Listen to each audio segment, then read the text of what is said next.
ایک مرتبہ حضرت مالک بن دینار رحمہ علیہ نے ایک یہودی کے مکان کے پہلو میں ایک کمرہ کرائے پر لیا جو اس کے گھر سے بالکل متصل تھا۔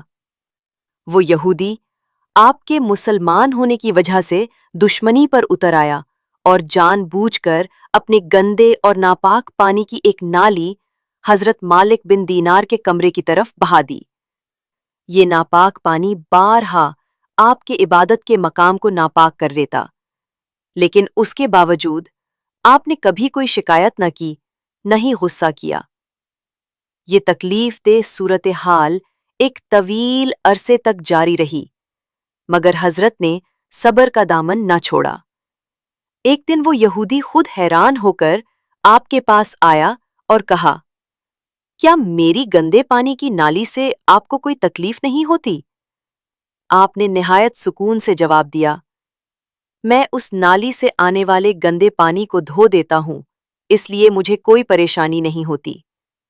یہودی حیرت زدہ ہو کر بولا، آپ اتنی بڑی تکلیف برداشت کرتے رہے مگر کبھی غصہ نہیں کیا؟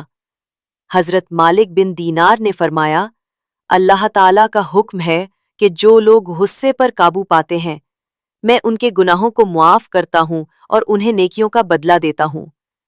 یہ سن کر وہ یہودی رونے لگا اور کہا، یقیناً آپ کا دین بہت اعلیٰ ہے جو دشمنوں کی اذیت پر بھی صبر کرنے کی تعلیم دیتا ہے۔ آج میں سچے دل سے اسلام قبول کرتا ہوں۔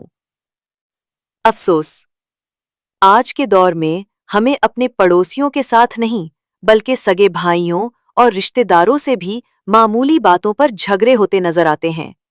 صبر، برداشت اور حسن اخلاق ہمارے معاشرے سے رخصت ہوتے جا رہے ہیں۔ اللہ تعالی ہمیں نیک عمل، صبر اور اچھے اخلاق کی توفیق عطا فرمائے۔